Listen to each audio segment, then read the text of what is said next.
Hi, Michael Kushner here. Welcome back to the podcast, HOA Hell. With me today, as always, is my co-host, Sam Kill, Senior Associate with MBK Chapman. Sam, good morning. Morning, Mike. How are you today? I'm fine, thank you.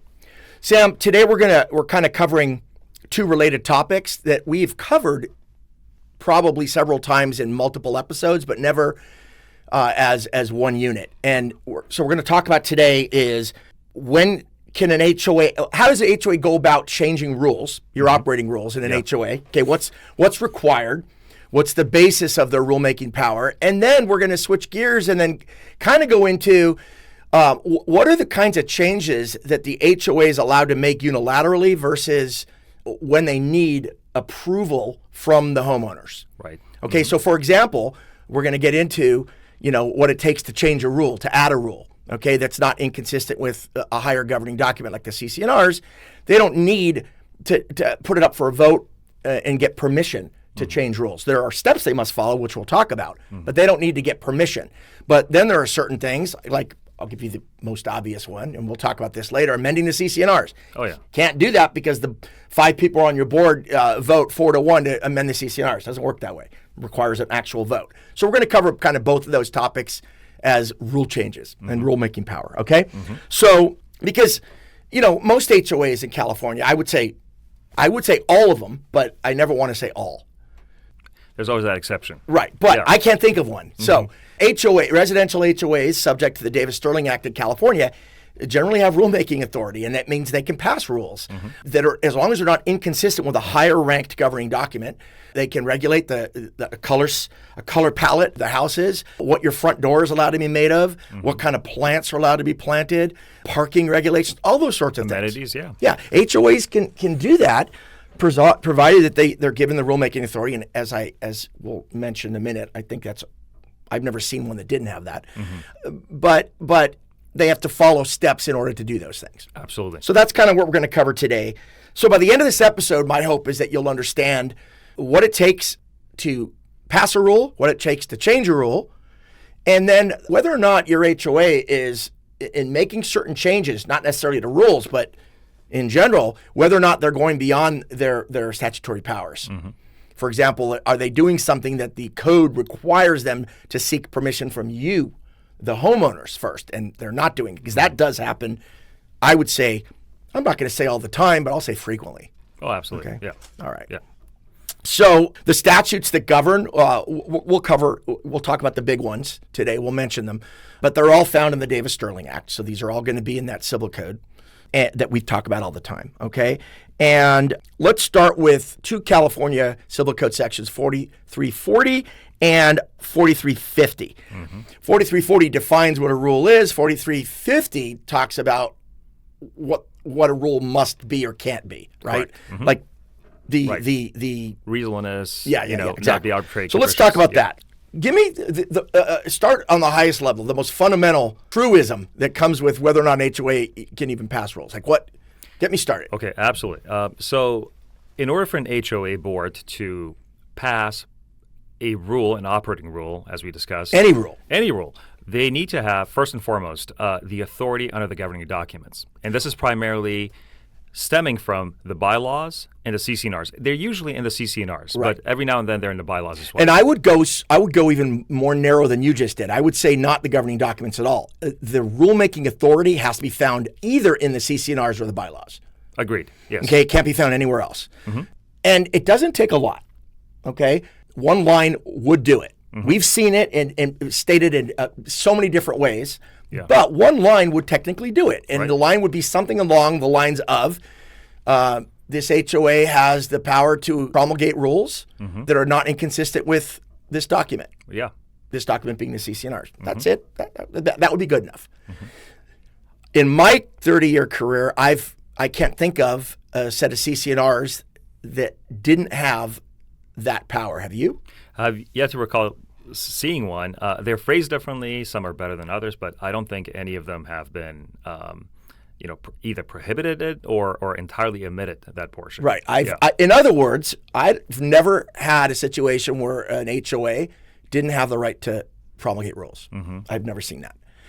If such an association exists, and I'm sure it must, If such an association exists, then the only limitations that could be placed on the homeowners are what's in the bylaws or the CC&Rs, that recorded document. That's it. And anything else would require amendments to those, which would require a vote. So if that was going to happen, my guess would be it would be in one of those very, very small HOAs with under 10 homes. Just having the exact same thought. Yep. Yeah. So it would have to be. It would not be workable in an HOA with anything, any more than 10, 20 homes. I don't see how that would even be workable. Or something potentially that's so archaic that it's so basic and somehow was remiss in capturing that component. Perhaps. Or the HOA exists for a very, very limited scope. Yeah. Maybe to because there's one common area road that needs to be maintained and that's it. Maybe in something like that, but we don't deal with those because those people tend not to have issues, right? So they don't come to us. That's why I've never seen it. Anyway, so Sam is correct. Threshold, the rulemaking authority has to be in the CC&Rs or the bylaws. Okay, so let's go on. We're in 4350. Give me the next. What's another requirement for a rule to be legal? Well, for the rule to be legal, the board would have to circulate the proposed rule. No, before that. Okay, so it has to be in writing. It has to be in writing, meaning they have to. They have to basically. They have to put it down. Put it down into a draft in writing. It has to be. Oftentimes, it's synthesized in conjunction with working with the association legal counsel. Yeah, and usually it's in such a form as to like redline to show. Correct. If there's a change in a rule, they will highlight if it's a pre-existing set of rules and they've made changes to it, they'll basically highlight the before and after. If there's a proposed addition or addendum, here's the new language. Exactly, and that's a red line that you're referring to. And by writing, they got to put it in writing. And it's not enough to do that though; they have to promulgate it. But I think even more upper echelon than that is the rule cannot conflict with a higher document. That's right, yeah. So let's say, and we talked about this once in one of our episodes, let's say your CC&Rs had stated that no recreational vehicles were permitted, but it limited it to that. And then your HOA had a series of rules that said, okay, in addition to that, you can't have you can't have dualies, you can't have the double wheel pickup trucks, you can't have Sprinter vans, stuff like that, right? That wouldn't be inconsistent, so they'd be able to do that. Yep. But if in the future they ever said, you know what, let's allow Sprinter van conversions, that would be a direct conflict with the RV thing. It would. And so they would not legally be allowed to do that without amending the CC&Rs because the CC&Rs said no recreational vehicles. Okay, so you can't add an exclusion to that and create a rule that says, okay, no recreational vehicles except for this. That would be conflicting with a higher document. So it's one thing to elaborate and clarify this, what's already contained in the CC&Rs, or add to it. Yeah. But the example you gave is a fantastic one in terms of ones we see frequently. Well, that was a real life one in an HOA that I'm aware of. Yeah. I think I just had one recently too. Yeah. Similar. So they have to be in writing. They cannot be inconsistent with the higher document. The higher document has to give the authority. Those are the three we talked about, right? They have to be reasonable. Okay. Huge. They cannot promulgate a rule that is completely irrational or unreasonable. Okay, and I'm not, let your imagination wander on what that means, okay? There's millions of examples. Yeah. We have seen those, lots of them, okay? But there you go. And it has to apply uniformly, right? It has to be applicable to everybody. 100%. You can't say this rule applies only to the condo people and not to, let's say your community is a mix of condominiums and single-family residences, right? It can't say, well, this rule applies only to the condos unless it's something that would only apply to a condo owner, like you're not allowed to tap on the ceiling above you to notify your neighbor about something. You can't do that. I'm just making something up, right? Or shared staircases, something pertaining to those. Right. That would only apply to them because single family homes wouldn't have those. But it has, to the extent that it is a rule that would apply to everybody, it has to be uniformly applicable, okay? And it's got to have proper notice and distribution, and you were getting into that a minute ago. Yeah. What is that notice period? What is that? 28 days. So minimum. So minimum proposed rule change or adoption language, I should say, to be precise, gets circulated to the membership. All members are to receive these. Okay, so if you, let's say, arbitrarily select 2/3 of the membership, not good enough. And then, well, it depending on how these things are, it can be posted on a website if that's previously been approved, right? Or usually it's mailed out to everybody though. And so then the membership has 28 days to essentially comment on these proposed rules. They don't have to. They don't have to. It's not a requirement, but they may. Now that 28-day period is a minimum. And all that 28-day period, that comment period, is from the time that they send out the notice of rule change, like this is what we want to change, to the time of the meeting that is going to adopt or not adopt that rule change. There has to be at least 28 days. That's all that says. And many associations actually include or enclose when they circulate this.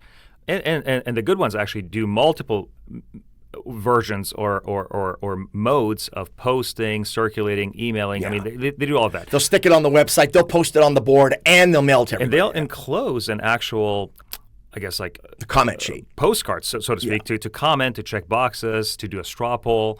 They do all of that. Yeah. Now they don't have to do that. That's not required. The straw poll is going above and beyond. You'll see that in a lot of good HOAs. Yeah. Really transparent HOAs are like, hey, look, this is the rule we're thinking of.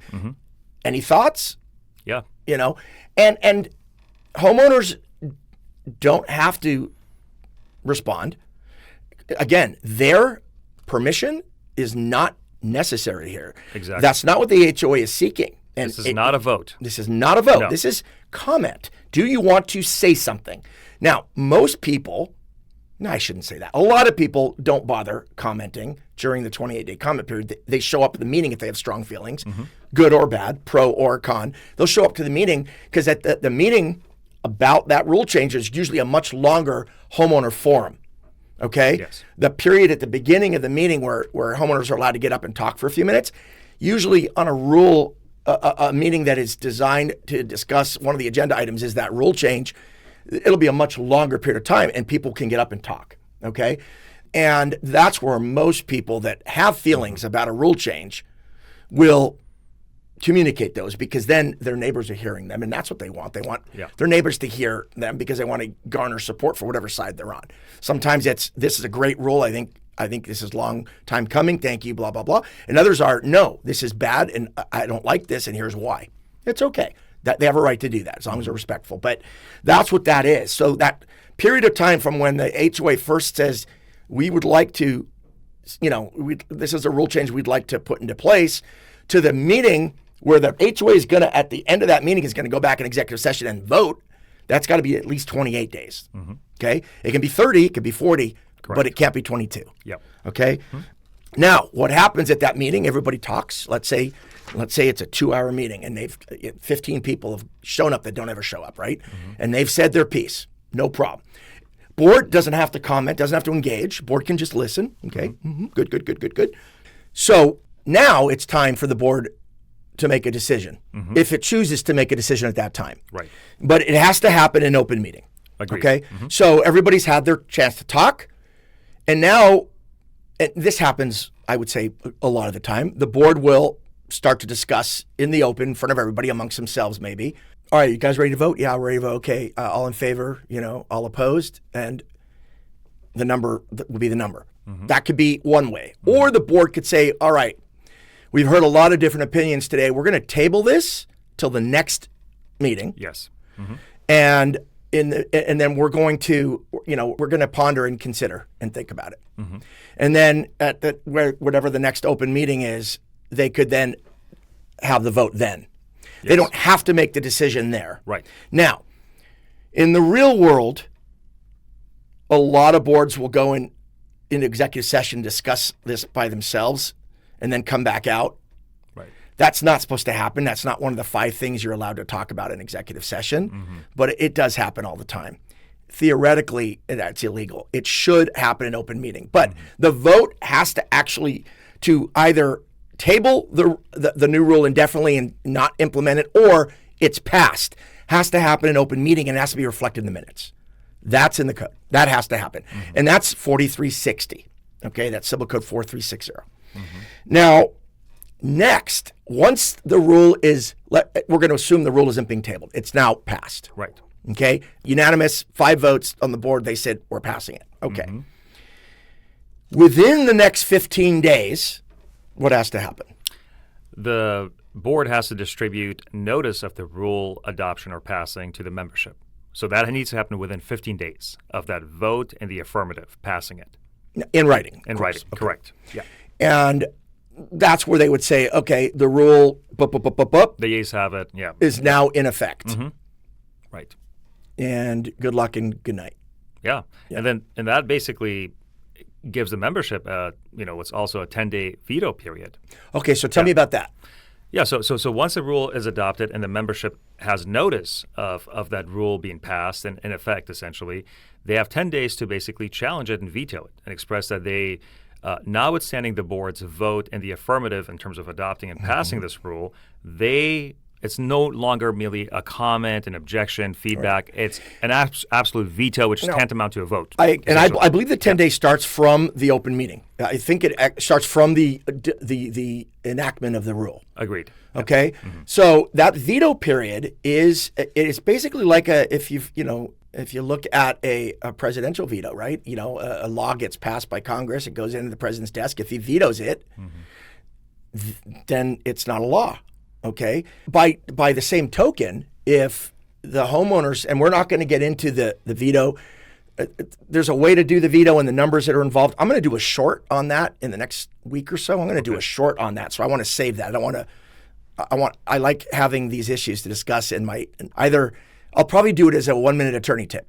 And I'll discuss the methodology and the law behind how to do a veto of a rule change. So I'm not going to go into it now, but they have 10 days to get that done. Correct. If that 10-day passes, that rule's in effect. It's in effect. End of story. Yep. Now, any board, that board or a future board, could rescind the rule by following the exact same regulations they did to follow it. They'd have to send it out to everybody, set the 28-day notice period, and they could rescind it. I mean, it's not hard. I've seen some highly unpopular rule changes being adopted and passed and the veto not being successful, and then guess what? Or not even tried. The membership then attempts a recall, even a removal, to then replace the board and then rescind or replace the operating rule. Yeah. And you would think if you had a homeownership that was that exercised about it, that they would have successfully done the veto in the first place. But if you miss the date or nobody knows about it or whatever, or they start thinking about it more and they decide, you know what, maybe we acted too quickly. I've seen that. I mean, a million things could happen, but that's how you do that, okay? Now, I do want to say, we talked in one of our episodes, I can't remember which one, we talked about the hierarchy of documents. Oh, yeah. Or hierarchy of HOA laws. I do want to talk just real briefly because it is relevant here, okay? So at the top of the list, you got federal law. Yep. Then you got state law, California. Then you have municipal or local law. Okay, if you live in Irvine, you live in Newport Beach. If you live in Oakland, their law, Oakland City, municipal law, right? So that's third. Then the CC&Rs, then the articles, then the bylaws. I would say CC&Rs bylaws are equal. No, the bylaws and the articles are equal. They're on the same. Right. I just did it alphabetically. So you got CC&Rs and then articles, bylaws. And then rules/architectural guidelines. Yep. It could be in the same document. They could be in different documents, but they're also equal. Okay? And obviously, the lower down that totem pole you are, the more things on top you can't conflict with. That's all that means. Okay? But the reason that's relevant is the rules and regulations are at the bottom of that list. Okay? So what kinds of things are usually subject to rules and regulations as opposed to typically being addressed somewhere up above, like the CC&Rs. Yeah. Facility hours, if there's common area facilities. Let's say you have a gym. Let's say you have tennis courts. Let's say you have a pool, community pool or a clubhouse. Right. The hours. Pool's open from 7 a.m. to 10 p.m. or whatever. That's the kind of thing that isn't going to be addressed in a higher document. Correct. Okay? Guest access, guest parking regulations, trash can regulations, reasonable time, place, and manner standards for existing CC&R obligations. Right. Okay. Terms of use. I mean, it could be for pickleball or tennis courts. Yeah. All that. So I wanted, that's relevant. We should mention that's kind of thing that we're talking about when we talk about those rules. Now let's move on to the next part. We've talked about rules. I think we've covered the gamut on that. Now there are these things out there, these powers that the HOA does not get to exercise by themselves. They must seek the guidance and support of the homeowners. Not guidance, but support, because it requires a vote. And when we talk about vote, we're talking about the whole kit and caboodle: secret balloting, proper timeline notice. We just did an episode on election procedures, right? Not election, vote. Votes, yeah. So when we're talking about a membership vote, we're talking about the whole lock, stock, and barrel, okay? So another way to say it is certain things, the HOA board doesn't have the power to do certain things without asking for your permission, okay? So let's talk about that. Well, special assessments. Yeah, special assessments require a vote. I know, not to digress, but absent an emergency special assessment. Let's forget emergency. Give me the threshold. Standard special assessments in excess of 5% of the gross budgeted expense for the association. For that year. For that year. Right. Requires membership vote. Okay, so let's say, and by the way, this isn't per household, this is total. Right. Okay? So let's say there's your HOA's budgeted gross expense budget for that year is $100,000. Okay? Yeah.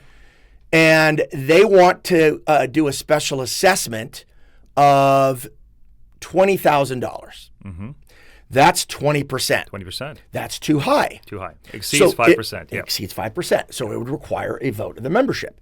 Now, if they wanted to do $5,000, meaning, let's say there's 100 homes. Oh, I can't do the math. Let's say there's 5 homes, and it would be each $1,000. Okay? Okay, all right. They could do that. They could do that, yeah. I can't imagine having a $100,000 budgeted gross expenses for a 5-home community, but to make the math easy, that's what I just did. Yeah. And by the way, Civil Code Section 5605 prescribes that. Right. Yeah. Thank you. Thank you.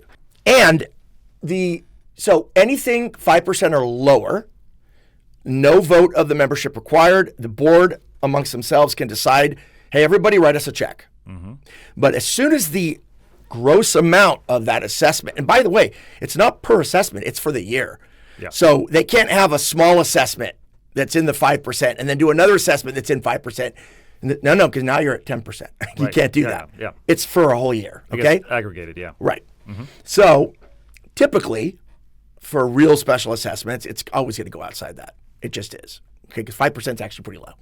So it requires a vote. Okay. What else? Regular assessment. Yep. I'll do this one. If they want to increase, these are your dues, your monthly dues, let's say, right? If they want to increase your assessment, they can do that without any permission, as long as it's not more than 20% of the prior year's general assessment. So let's say you, in 2025, this year, you're paying, let's do an easy one. Let's do $100 a month. That's really low, by the way. It's a low maintenance HOA. But let's say you're paying $100 a month in dues. Okay? For 2026, without your vote of the homeowners, they can raise it. If they wanted to raise it to $110, they could do that. Yep. They could raise it to $120. But if they want to raise it to $121 or $150 or $200 or $300 or more, they have to do a vote. They have to go out and hold a whole vote, an election. Absolutely. Okay? Anything over 20% increase from the prior year. Okay? Next. Talk to me about 4600, Civil Code 4600. Yeah. What's that about? Civil Code Section 4600 essentially speaks to the grant of exclusive common area.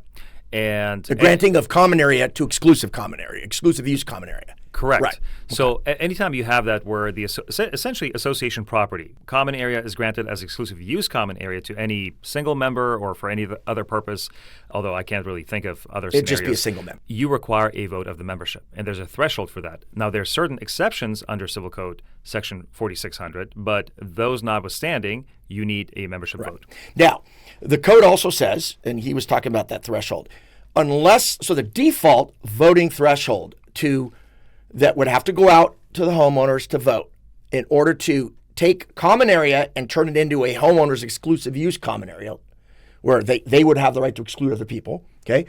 The default is 67%. 67%, yep. Of the entire membership, not a quorum.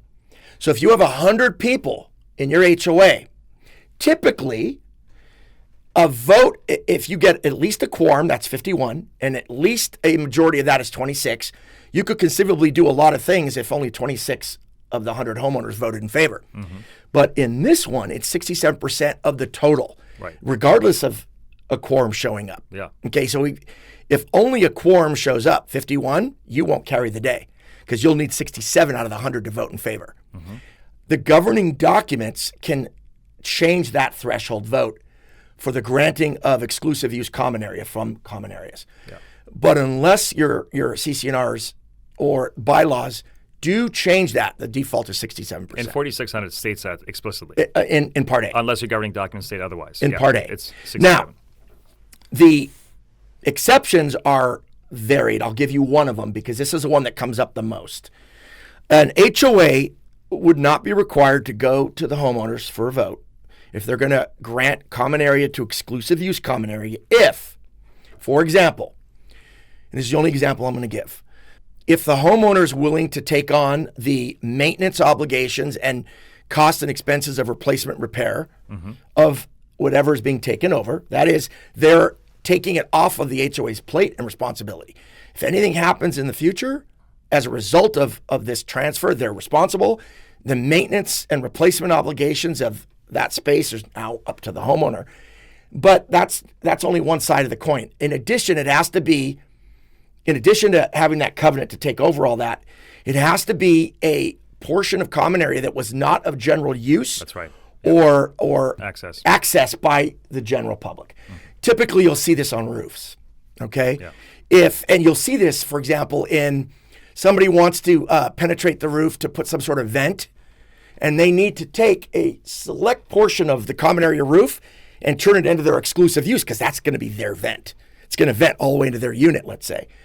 You'd see it there. Roofs are not typically, when they are common area roofs, you see this in condos, they're not typically of general accessibility or use by the homeowners, so it would fall under that exception. That's an example of an exception to that. Yeah. And there are several others. We won't get into those. So, of course, amending CC&Rs. Yeah, that's a big one. You cannot amend your CC&Rs just because the board decides to amend the CC&Rs. No. It's going to require a vote of the membership. The threshold for that is almost always set forth in the CC&Rs. It could be in the bylaws, but it's almost always in the CC&Rs. Okay? And then, of course, same goes for the bylaws. Exactly. You can't amend the bylaws by a vote of the board. The board, it doesn't have that power. It's going to be by a vote of the homeowners. Threshold is going to be set in the probably CC&Rs. It'd be too problematic if boards had that authority. Well, they could just literally just do whatever they wanted, whenever they wanted. Unless it was like actually a law. So, for example, it wouldn't affect ADUs and it wouldn't affect solar and all the things that I talk about in my book, actually, and in another podcast. Now, that's basically the only times the board has to come to you, okay? Yeah. Is for the things we just talked about. Now, let's go into it. I'm going to let you start. I'll start us off here. Boards go too far all the time. They break the law all the time. They do. So, walk me through what's the first thing if you suspect or know that your board is violating the law, is ignoring either an obligation to go to the membership or has violated one of the rule changing or rule making authorities. They didn't give 28 days, for example, or they didn't send out notice at all. Yeah. Stuff like that. What's the first thing you ought to do? You put it in writing, you present it to them, and you bring it to their attention how they've run afoul of those either laws or the governing documents, and really create that written trail and record of you giving them notice and putting the onus and burden on them to respond to it. Yeah, and you might include in that notice a citation to the proper code section that we've talked about today. If you can do that, absolutely. So, for example, if it was if they're granting exclusive use common area and it doesn't fall into one of the exceptions, you would cite, according to 4600, we needed a vote of, because our governing documents don't have a threshold at 67% of the membership, and the vote was only 50%. You can't do that without going to the court and asking permission, because there is a method, there is a mechanism. If you have this, if you're stuck in the 67% threshold and you only get 60%, the HOA can actually go to the court and ask the court to grant that. There's actually a statutory mechanism for that. Yeah. And so if you're one of the people that noticed that happened, you would cite 4600 and say, hey, 4600A says X. We didn't do that. You're in violation. You need to rescind. You can't do that. So identify and put it in writing. Right. And then, of course, at the end of that letter, you could kill two birds with one stone and demand compliance. Yeah, exactly. So I demand that you rescind the rule, or I demand that you cure by submitting it to the membership for a vote. For Whether a it's proper special vote. assessments or the raising the Right, dues, right. an Yeah, extra exactly, 20%. for a proper yeah, vote. any Okay? votes. Yeah. If that doesn't work, if you think it'll be helpful, this is where you would fall back on the old tired saw of requesting IDR. Right. Again, remember, when a homeowner demands IDR in writing, the HOA is bound by law to comply. If they don't comply, they are in violation of the Davis-Sterling Act. You don't have to comply, regardless of what your governing documents say. You don't have to comply if they require you to do a IDR, but they have to comply if you demand it. So if you think it's going to be helpful, then demand it, because they're mandated to supply you with at least one director to sit down face-to-face, typically, but it could be, I guess, by Zoom or something. Right. And this is where you get to talk about your problem. So basically, you would reiterate your email and say, why are you guys violating the law? What are you doing? You know you can't do that. Have a discussion and hopefully come to a meeting of the minds, you hope. Okay? If that doesn't work, of course, and it's important enough to you, you would ratchet up a bit. And this is when you would call us at MBK Chapman, because this is when we would prepare an ADR, a formal ADR demand under the auspices of the Davis-Sterling Act, which is different than just a demand letter or a cease and desist letter. This is a formal letter. Now, I have a short where I specifically talk about the difference between an ADR demand and a regular cease and desist, and why one is better than the other, and why you need an attorney to do the ADR. IDR, we get hired all the time to help clients with IDRs. Yeah. But by no means are attorneys necessary or even recommended. They're designed to, the system is designed to just be a face-to-face between a member and a meeting, and a director. You can have a lawyer, but you don't need one. And if you feel comfortable handling things on your own, then we recommend you do that just to save money. But ADRs, because they are statutorily mandated in certain cases, and there are some, you want to cross your T's and dot your I's, we think you need an attorney for an ADR. And that's why I say you'd come to us at that point. And before we kind of close out for the day and kind of wrap things up, I do want to make one more comment, because it's very closely related to the rulemaking authority. And that is the enforceability of rules on homeowners that have lived there for a long time versus homeowners that are coming in the future or that just moved in. So I'm going to give you, there's so many permutations and case-by-case basis type things. I'm going to give you the general rule, and that is that unless the rule itself or a statute grandfathers you in, you are going to be subject to the new rule from that time forward, regardless of whether or not it's a 180-degree change. Okay, I'll give you some examples. HOAs are, and we're not speaking of, in this case, we're not speaking of a service animal or an emotional support animal. But let's say your HOA passes a breed restriction and says you can't have pit bulls anymore. Because the statute, we have a law in California that says that is grandfathered, meaning if you had a pit bull at the time that the rule went into effect, you don't have to get rid of your pit bull. It just means you can't get another one in the future. Yep. That's automatically grandfathered. The big example we like to use is when they changed the short-term rental laws. They specifically, in the statute, in the Davis-Sterling Act, grandfathered in existing homeowners. So let's say you bought your property in 2020, and in 2025, your HOA passes the first rule of its kind where they ban short-term rentals. So prior to 2025, short-term rentals were not banned. So it was up to the homeowner. Now they ban them. That rule is a valid rule and it applies, but it doesn't apply to you. It applies to all people that purchase into the HOA after that rule goes into effect. Any pre-existing homeowner is grandfathered. So you can continue, because you purchased in 2020, you can continue doing short-term rentals all the live long day. But the second you sell your property and the new owner comes in, they're subject to the new rule. So unless the rule itself has a grandfathering clause or the statute, there's a statute that has a grandfathering, it is applicable to everybody. Now, basically, what we've covered today, I hope has been helpful. I think it has. We covered about kind of the technical passing of rules, what types of things rulemaking authority usually covers, and the necessary steps that a board has to take in order for the rule to be properly passed and in an enforceable role. And we also talked about the threshold votes that are required of the homeowners before an HOA can take certain actions. That is to say that there are certain things the HOA can't do without you. You have to get permission. And that permission can only be granted in the form of a formal vote with all the timelines that are required, the balloting procedures, the secrecy, the inspector of elections, that whole thing. If you like this episode, please hit the like button. And if you haven't already done so, please subscribe to our channel, HOA Hell.